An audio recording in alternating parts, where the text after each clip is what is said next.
It's the all new 93.7 The Beat, H-Town's real hip hop home of the Breakfast Club. What's up, y'all? It's your girl DJ Supastar. Face the Beat is in the building now. If you have not watched Power last night, too bad, because we gonna spoil it for you today, okay? In the building, y'all, I am honored to have the Tate brothers here. Hey, y'all. Hello. Larenz, Lahmard. What's up, y'all? We here. We're No strangers to H-Town. No, we love Houston. Houston has been always a destination for us. We've been coming here for many years, well over 20 years. Yes. And we love it. It's always, feels like home away from home. Nothing but love for H-Town. Yeah. And we know we have a lot of Power fans out here. Big time. Big time fans. Big time Power. You're the most, we hate to love you. I'm like, what? Here's the thing about Power. It's gonna, there's people that you love and there are people that you hate. You never really hear or talk about the folk who's in between. I don't want to be in between. Either you're gonna love Councilman or you're gonna hate them. Give me one. Give me one of them. Don't stick me in the middle. Well, clearly we saw that last night. Okay. Yeah. Clearly we did. It was a combination. Man, a big combination. Before we get into it, real quick, how did both of y'all get into acting? We from Chicago. We were shorties. We came in from Chicago. Got involved with a performing arts school. Summer program, if you will, in LA. Yeah. From there, it kind of just took off. We were doing a lot of commercials, and our brother LaRon, who's now our producing partner, we all were a part of this theater group, and an agent saw LaRon, wanted to sign him, and also Lamar, and our mother and father was like, well, there's the little one, you got to get the little one too, which was myself, and they was like, nah. And Pops was like, look, if you want one of them, you got to take them all. Right. And I'm happy that they did. We've been rocking together, and that is something that has stayed with us for so long. Even though you don't see us work together all the time in front of the camera, we do a lot of stuff behind the scenes in terms of writing, producing, and creating content and stuff like that. Yeah, because y'all had a podcast. Yes, we still. Y'all still doing it, right? Bronzeville is in its second season. We're in post-production right now. That should drop, per se, around what? Second quarter. In a few months. Yeah, that's what's up. Yeah, so we just staying busy, continuously looking to create content and tell stories. But it's nice to be able to work with each other now, especially on something that is strong and is big for the culture. It's Power. Big time. Yeah, Power is definitely for the culture. People see themselves in that show. Every character. People are like, yo, I know that Jane St. Pat. I know who Tasha is. I know, it's nice to get the feedback and hear it. And we hear all things. Trust me, we hear the good, we hear the bad, we hear all the ugly, we hear all of it. Yeah, because it changes up real quick. Oh man, all the time, every week. At one point, fans like this character. Next point, they hate this character.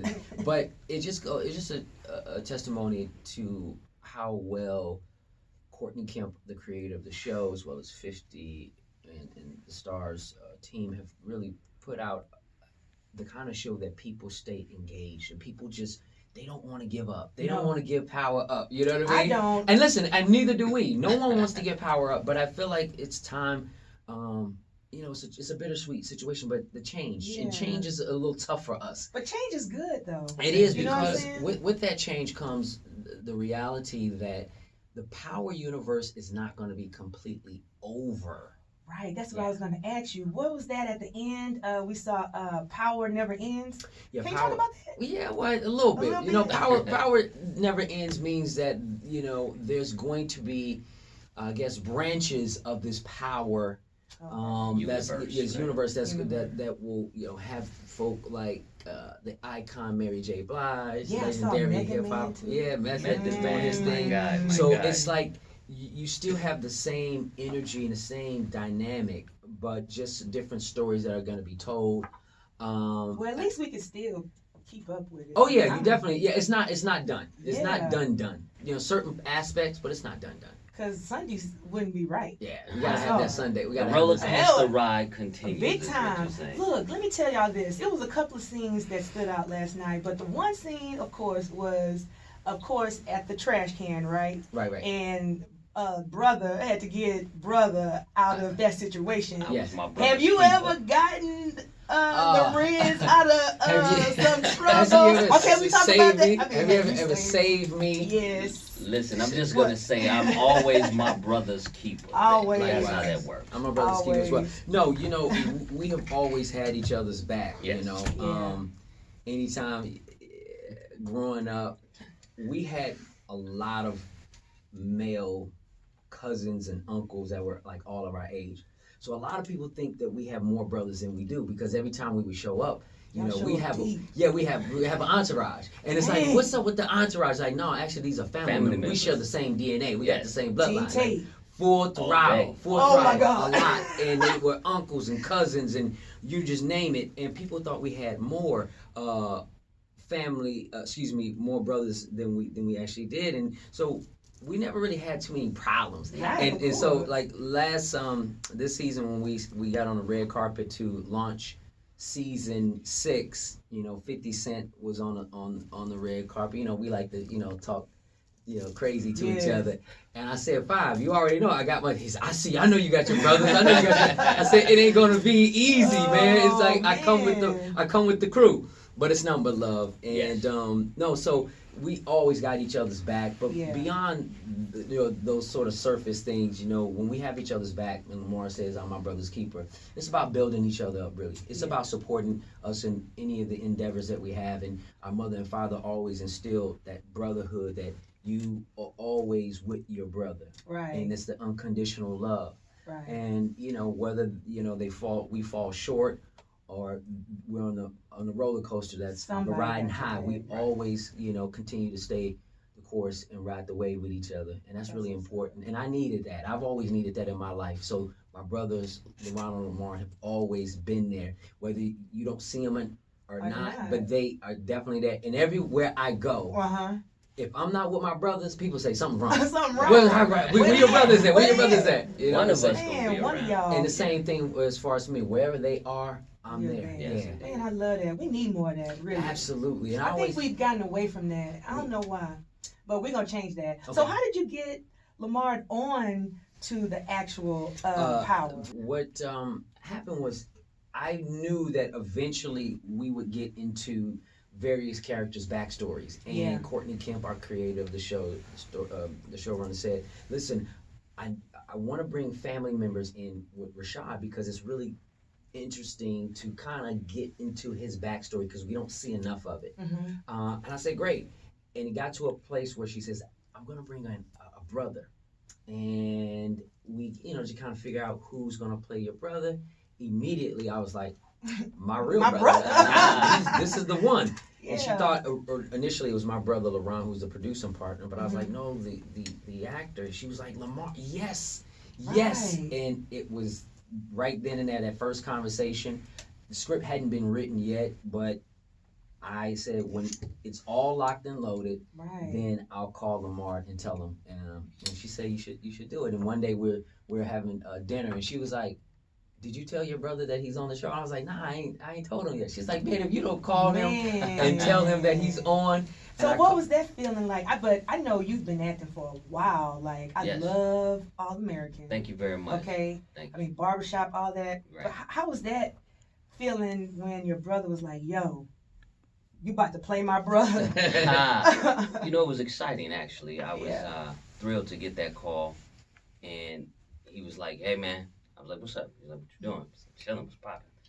"Hey man, your number's called." I said, "I know you dialed me, bro. What you talking about?" He was like, "Nah, man, you get ready to do an episode on Power." And I said, "Let's go, let's rock." And so the interesting thing is that, you know, I've been on set with him on Power and the whole nine, supportive in that sense.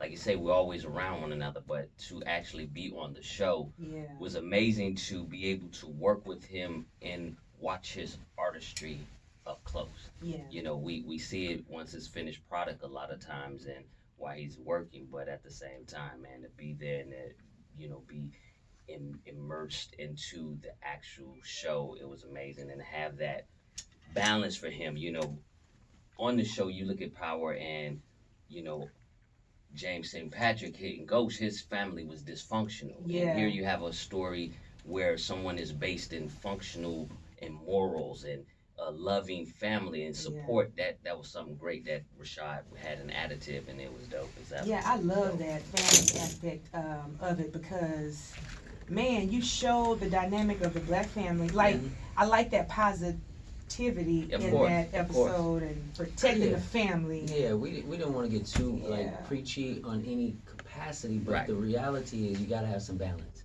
So we see what is represented in the St. Patrick household, but to see what's happening in Kamal's family is really important, and also gives a sense of where Rashad is coming from. And not often can Rashad sort of be put in his place, right? Because he doesn't, he doesn't, even if it's ghosts, because he doesn't care. He doesn't care. And people who watch the show are like, you can't talk to ghosts like that. Man. But Rashad doesn't regard James St. Patrick the way the audience regards him. Right. And you know what? I was just talking to my friend. We was talking about this too, real talk, because we have power conversations. I was like, man, that when you was in the club, in Truth, and James was just being an a-hole. Yeah. And I was like, I just know old dog is about to come on. I kept looking. I kept saying that last night in the screen. I was like, ooh, is he going to snap? Yeah. But you never took us there. You gave us just a little. Well, Rashad gave us just a little. And then reeled us back out. I was like, because the thing about Rashad, he's calculated, and he doesn't play checkers, he plays chess. Man. So as opposed to getting his hands dirty, he's like, yo, I'm gonna send in the hitters. And that's a big step for a politician to want to get rid of somebody, and it just goes to show you how driven he is. Yeah. And he knows how to play by the street code too. So it's like, all right, you wanna play like that? I can, I can get my hands dirty too, but not technically. But not technically. Oh, we could see that when that phone call came in, and he was like, "Who is this?" Oh, that was so funny. Oh, no. Lose this number. Disconnection. I can't hear. Click. That was so funny. Yeah, we had a lot of fun on this episode. I know, it's not the typical power kind of episode that you're used to, where there's all the things that we love to watch Power for. This was definitely something that gave us a little something different, and I was happy just to be able to play and just have the creative space to do things that we typically don't do. And these last 5 have been very unique because you usually are seeing it from everybody's point of view. Everybody's sort of mixing and being involved, whereas these 5 episodes are very specific. Everyone has their own version of what happened on that very night that Who Shot Ghost. You know what I mean? Man, so can you tell us? Hell no. You kidding me? Just no. a little bit. I know. No, I get to say, it looks like Tate is in the clear. We know Tate. It looks like he's in the clear. But there's someone. Yeah. There's somebody. Well, I guess we just have to wait till February 9th. You gotta wait. I wish I could say. Wish I could say it was, but I can't. I guess we just have to wait. Yes. Man, well, I guess so. I'll just have to wait. I'm gonna rewatch all of them and Please just catch up, and then just y'all just continue to watch it. All the Power family, we say thank you. We truly appreciate y'all support. I came in season 4, and I feel like I'm just as a part of the cast as everyone else, and I truly appreciate everybody. The comments and the communication. Again, whether it's positive or not, we love the fact that y'all are having the conversation. Keep the conversation going until you all see what happens February 9th. February 9th. All right. Well, I appreciate y'all for stopping by. Thanks for having us. Y'all. H-Sound. Look, Super, H-Sound. love.